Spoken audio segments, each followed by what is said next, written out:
Good morning. My wife and I were not here last week. I was holding my new grandson, and he is gorgeous. He's better looking than any of your grandkids, I can assure you. He's perfect, as my son says. Shane Savage McBride. He's just incredible. It's the first time, both my kids live in San Luis Obispo, for those of you that don't go here all the time. And they went to school down there and they stayed down there. And my daughter's got two kids, a son and a daughter. Now my son's got a son.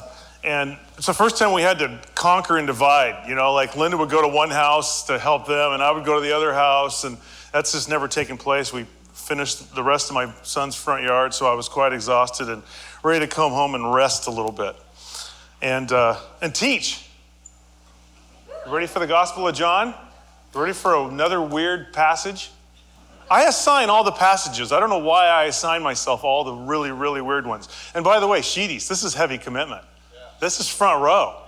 And I saw, where's Jeff sitting? Is Jackie with you? Jackie's not here. Still her attendance wanes. She took a Sunday off after 3 months. Good to see you, brother. And Toby, nice to see you here this morning. All right. These verses that Amethyst just read, what a strange set of statements. Kind of disconcerting, I would say, when I read them. Jesus shows up, and for 3 years, he blows people away, blows them away with his teaching and his signs. And yet, our text this morning says this in verse 37, though Jesus had done so many signs, that's the emphasis, before them, they still did not believe in him. And then at the end of the text, we read this in verse 42. Nevertheless, many even of the authorities believed in him, but for fear of the Pharisees, they did not confess it, so that they would not be put out of the synagogue. For they love the glory that comes from man more than the glory that comes from God. I love what N.T. Wright is my favorite theologian. N.T. Wright has a devotional on this. I love kind of the image he painted. He said, can you imagine this happening at the beginning of creation? Jesus creates, he's the one in the Trinity that actually is the creator, by the way. Creates everything in six spans of time. And then on the seventh, ta-da, you've got plants and trees and oceans and crashing waves. You've got blue lakes like Tahoe and just big craggy mountains. You've got dolphins jumping out of the water and whales breaching. And you've got the coup de grace, elk bugling in the forest, waiting to be shot with an arrow. All of this, and then the coup de grace of all creation, humanity. Jesus forms humanity. Well, imagine there's a set of grandstands, and it's filled with people, and they're watching this creation come up out of the dirt. And imagine they're unimpressed. Imagine they're unmoved and untouched. It would be hard to imagine that. But remember how John's gospel started in chapter 1. The first 3 words in John's gospel are what? In the beginning. Remember, John's gospel is a recreation story. It is about new creation. And there actually, by the way, is an audience watching this. All the signs that we've been uncovering up to this point, Jesus turning the water into wine in chapter 2, healing the nobleman's son from afar in chapter 4, healing the cripple from 38 years laying by the pool of Bethesda for chapter 5, feeding the thousands upon thousands with a kid's lunch pail, restoring a man's sight that was born blind, and most recently raising Lazarus literally from the dead. At the end in chapter 20, we haven't gotten there yet, but in chapter 20, John says there were so many signs the books could not contain them if we wrote them all down. And yet the audience for the most part is unmoved and untouched. What a heavy moment. What a sad moment. What a devastating reality. It's funny to me why we get shocked as followers of Christ when people are unmoved with us, when they were unmoved with the creator of the universe performing these very signs before them. Don't be so shocked when you're amongst the world. So Jesus does what? They're unmoved, they're untouched by everything he has done. What does he do? I would expect to read, so Jesus spoke plainly, with more information that they didn't have to make it more clear. But unfortunately, this is not what we read in this morning's text.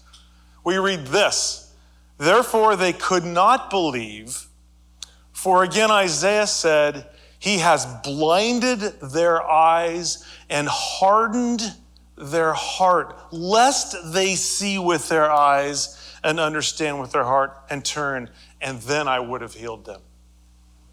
Once again, what a bewildering set of words, especially when in the very next set of verses, this is what Jesus says.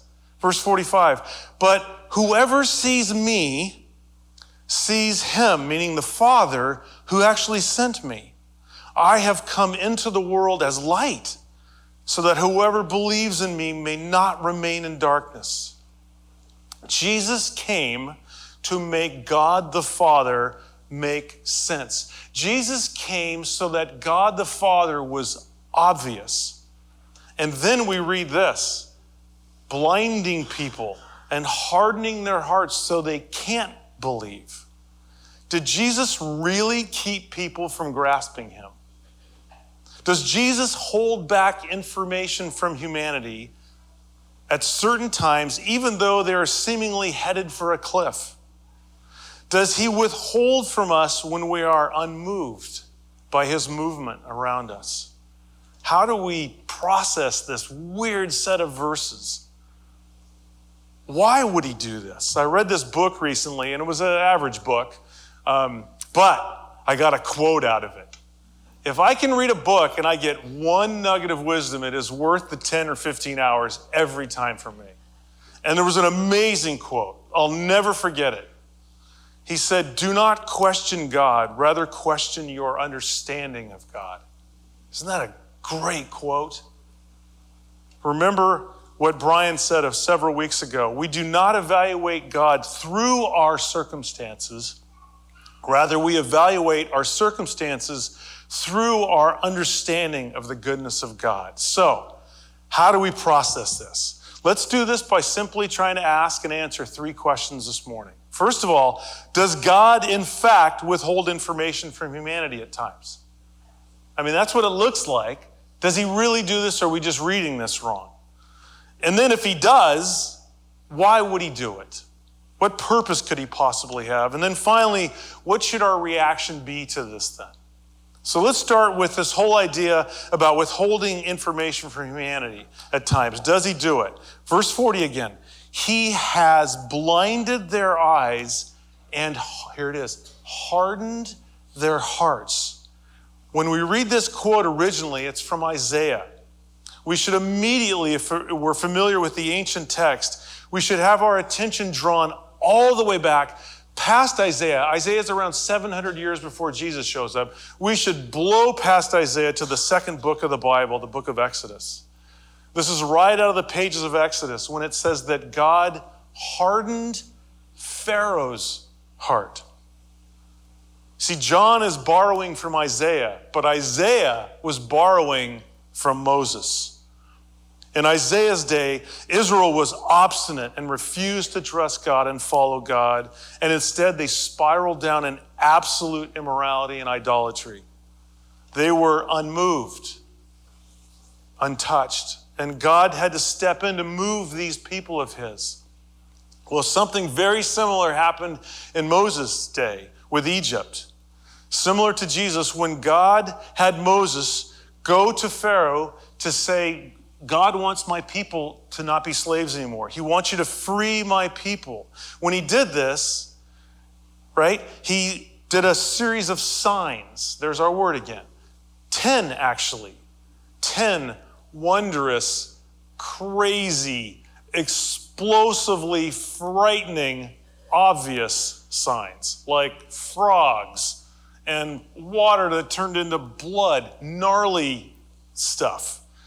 And yet Pharaoh was unmoved and untouched in the end.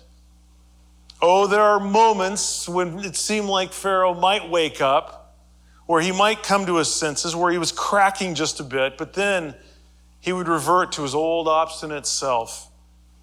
He refused to humble himself before God and to be honest about who he was and what he was. And what is most unnerving about that story is what it says God did.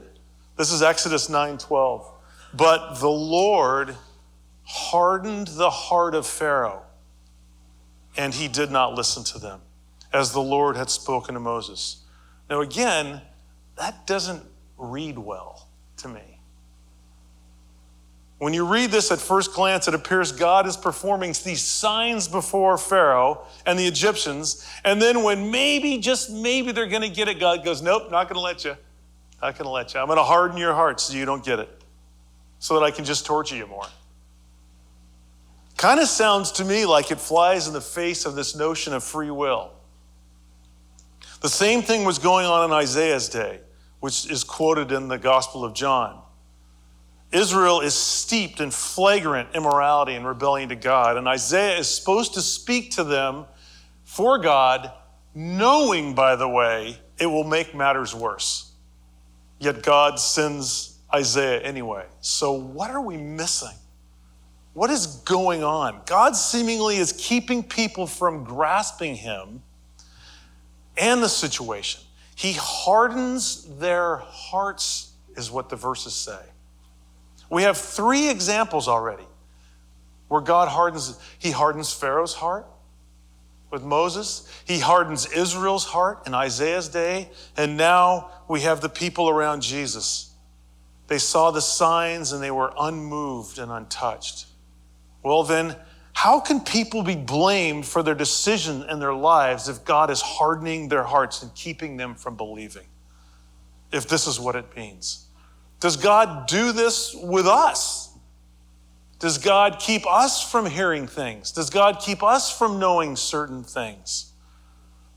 Remember, don't evaluate God through circumstances. But here, I think the key is, do not evaluate God through what appears to be so, but rather evaluate what appears to be so through the lens of God's kindness and mercy. Well, let's turn to our second question then, to answer how we might then see the glory of God like Isaiah did. This passage that is quoted in the Gospel of John is out of Isaiah 6. And in Isaiah 6, Isaiah comes into the throne room of God, and the angels are there, and God is there. And he sees the glory of God.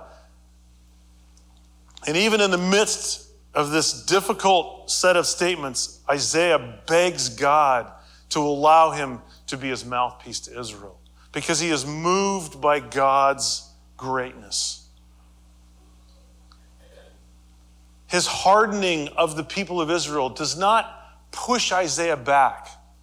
It actually moves Isaiah forward to say, God, can I be the one to work with you? So there's something here in this hardening that we're missing if we want to see the glory of God. So if we can get to this second question and answer it, maybe we'll have a better chance of seeing just how magnificent God is. So why does he do it? I've shown 3 examples in just a few minutes that he does harden hearts. Why does God withhold? Why does God harden? I want to give at least 2 reasons that I think God withholds information from humanity. 2 reasons that I see in the text why God, in a sense, holds himself back. And the first one is this, that God is actually staying off judgment. He is holding judgment back to give time and space to awaken. So what do I mean by that? Remember, I just read this verse in chapter 9 of Exodus, that it said that God hardened Pharaoh's heart. But a chapter earlier in Exodus, this is what it says. But Pharaoh hardened his own heart this time also, and he did not let the people go. Okay, so this is very different than what we read in chapter 9. In chapter 9, it says God hardened Pharaoh's heart. But a chapter earlier, we read Pharaoh is already hardening his own heart. In fact, it's stronger than that. It says this time also, meaning after every sign that God performed, Pharaoh got more obstinate, more untouched, more unmoved, more determined to do life the way he wanted, more defensive, more headstrong, more stubborn. Does that ring a bell with anybody? It's as if I just gave you my resume of my own psyche.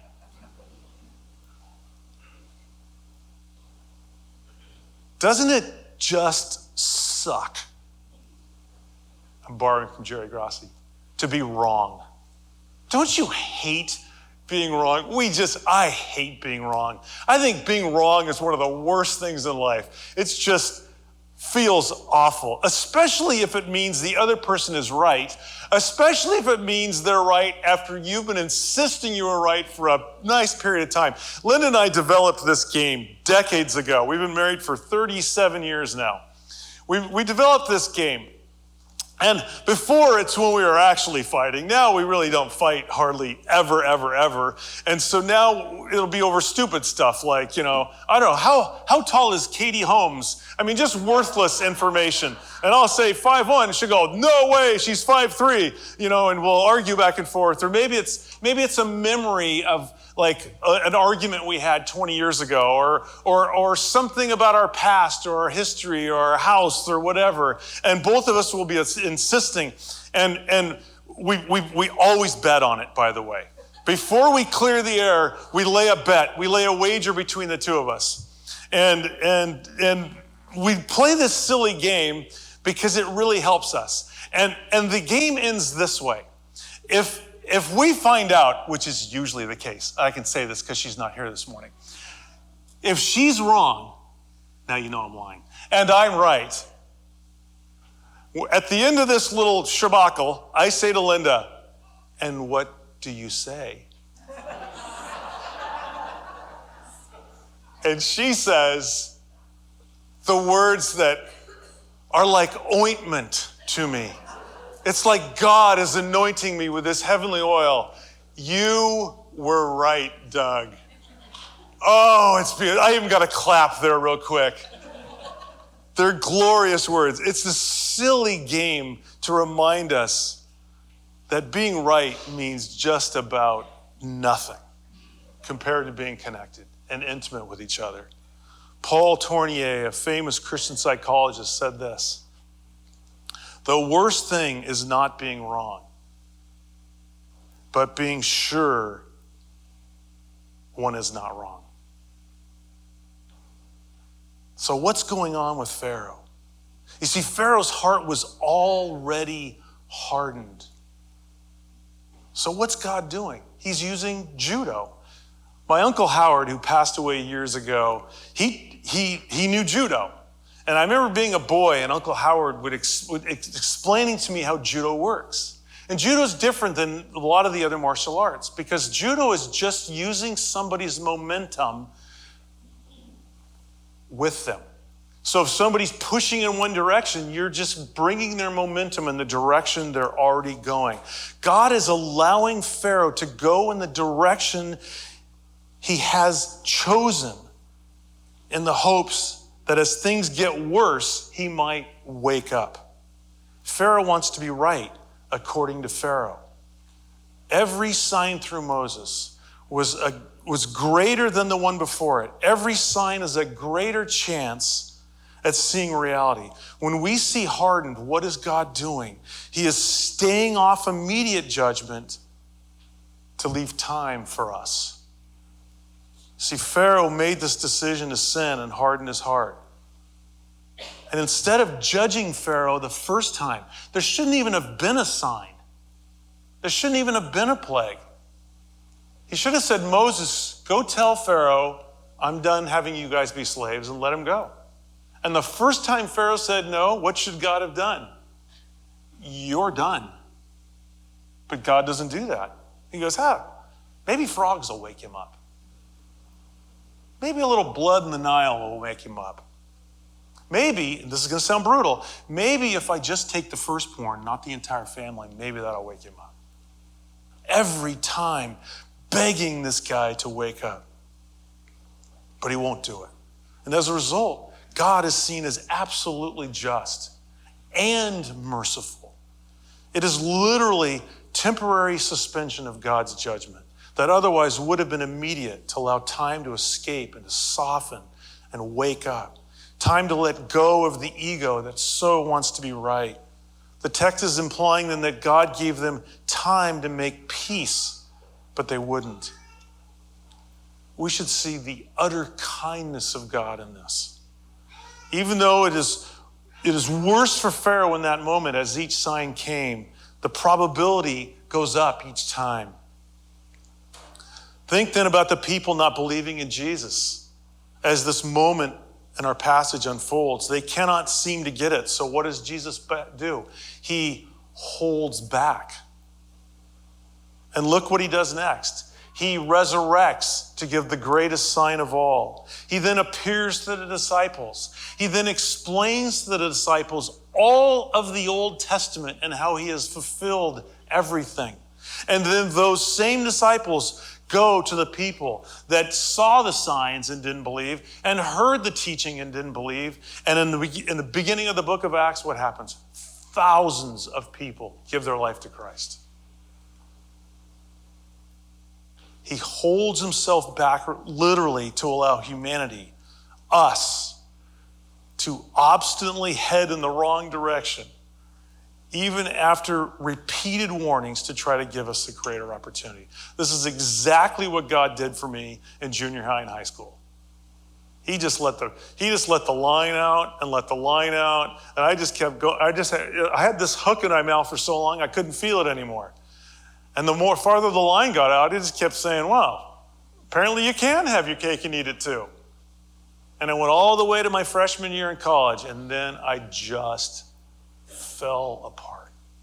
Because I tried everything but Jesus, and you won't believe it, none of them worked. And for 40 years I've followed Christ, and not one day have I regretted it. But I remember Brian Fury has told me this many times. You know his story. One of our elders just tortured by his mother, and his dad would just bandage him up and go back to his doctor's office, and just over and over his mom with these psychotic breaks. And as an adult, Brian had been through therapy and all this stuff, and he just kept seeing his dad get blessed and just more money and more prestige and more recognition, and his mom getting blessed, and he was so angry with God. Like, God, why are you so merciful to them? Like, do you not know what they've done to me? What they've done to all of us kids? What they keep doing to people? And you keep blessing them.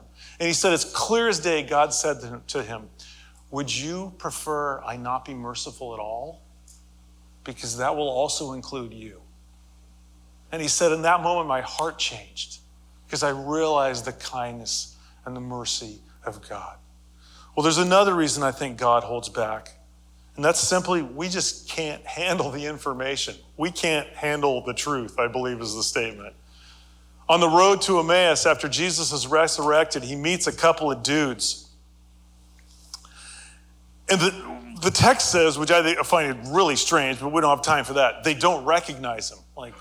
That's really weird to me, but they don't recognize him. So Jesus is marching along the road, and Jesus, what does he do?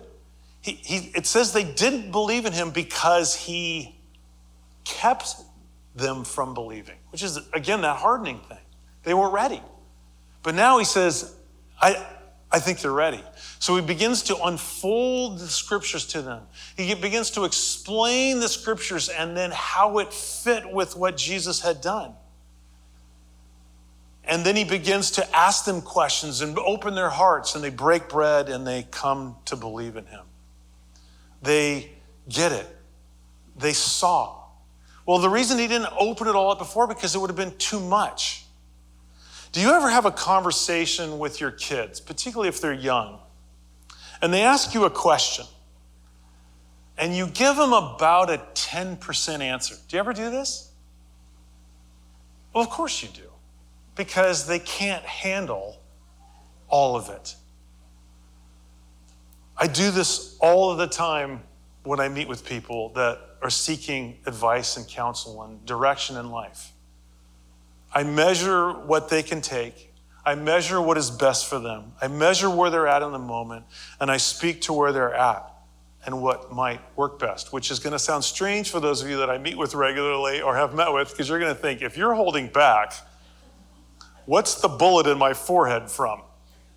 Believe me, I'm holding back. It doesn't always work, by the way, but it's the loving thing to do. This, by the way, is what God is doing all the time. He's measuring us. He's watching us. He's watching our heart reaction. I love David Ekman at the end of June when he preached. He said, can you imagine what the disciples might have done if they actually got it? They would have screwed the whole thing up.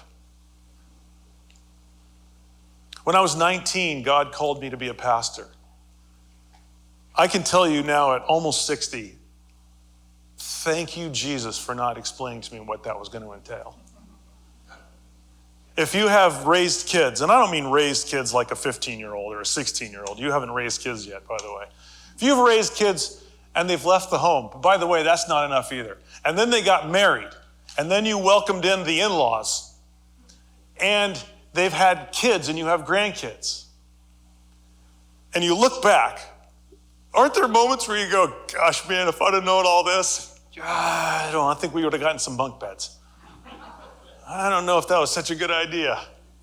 Now, I'm being half facetious, but I'm being half true.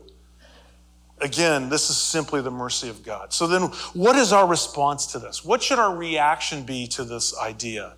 Well, let me just close with two thoughts. First of all, feel the brevity of forcing your way. We can all get so locked into directions at times. We can be so about being right when it is actually the drive to be right that is nothing short of completely wrong. Maybe you're having friction in your marriage.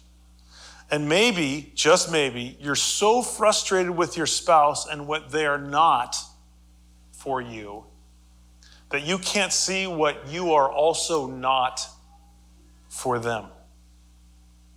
So rather than in humility, you should stop and feel for the other and feel for what is really going on within you. You simply take it out on them. You simply hold your expectations that are unmet and worship before the altar of disappointment. God, remember, is a gentleman. He will not force himself relationally upon you. Turn away enough. Insist on listening to yourself. And like any solid parent, he will let you go in that direction to see that it doesn't work. Including letting something like even your marriage get worse. I hear this one all the time, by the way. We're gonna get really down to brass tacks. I'm leaving California. I hear this all the time. You know what I don't seem to hear? God is leading me to leave California. Should I let the room sit quiet for a minute? I saw this during the pandemic. I'm leaving my church because they didn't do it the way I wanted. Mind you, and I can tell you this personally as Kim Brady, everyone wanted us to do church a different way during the pandemic. What I hope to hear, and praise God I kept hearing it in this church because you people are so faithful. What does the body need? And how can God use me to help people, to heal and stay in community? Remember our study back in the kings of Judah in the Old Testament. It's called in the Old Testament being mostly devoted. When we are mostly devoted, we really don't want input. We really resist input in these times. That's how you know in your headstrong moment, you're mostly devoted. Brian and I run cancer clinics. And I learned very early on, by the way, if this is not known to you, let me make it known to you now. There are good doctors and there are actually bad doctors. And I would sit through the chart rounds because we treat radiation, we treat cancer. And every Friday they would do chart rounds and they would talk about the new patients and they would go chart by chart. And it was the opportunity for the physicians to check one another's work because they didn't want to miss something. And I learned very quickly who the lousy doctors were. They didn't want anybody checking their work. The greatest physicians that I have known in the last 25 years that were in that room said, please search my chart and tell me if I'm missing something. Ask yourself if you're simply forcing your way, trying to be right. You know, I came up with a new term, and it's called positional faith. Positional faith. So many Christians, I was talking to a couple buddies about this a couple days ago. So many of us have transferred our relationship with Jesus from an intimate relationship with God to a positional relationship with God. See, we've allowed our faith to become political. We've allowed our faith to become about positions that we take and not about the one who died for us. And we think, well, but these are his positions. Well, first of all, I think that's a little arrogant. But second of all, guess what? Him and your relationship with him far exceeds what you're standing for. I know that sounds odd to you in today's immoral, pagan, lifestyle, atheistic world we live in. But he doesn't need you to uphold all of life. He needs you to remain intimate and close to him so that he can test your heart and speak to you and be one with you. Then, when and if you take a position, you'll do it knowing that the other person is more important than the position you're taking. Second of all, assume God's goodness in the midst of not understanding and bow before his mercy. Feel the pain of God to watch us time after time obstinately head in the wrong direction. Feel the pursuit of God, even when we refuse to seek advice and counsel and push our own agenda. Feel for the love and the mercy of God who would do anything to have us content and peaceful and close to him, even allowing us to go in the wrong direction for a period of time, even to allow himself to be crushed and bruised and nailed upon a tree to forever display to us our infinite value. Let's pray.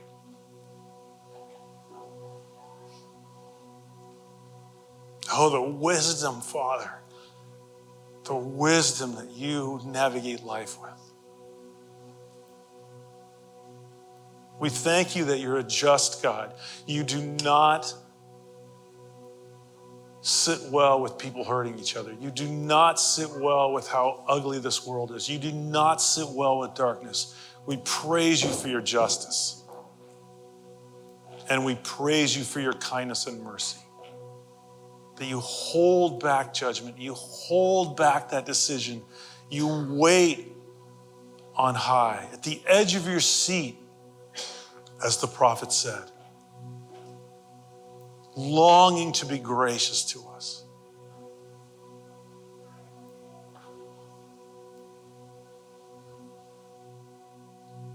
As we enter into this time of communion, Father, that Greg will lead us through, would you lead us to that place beneath your feet? And all God's people said.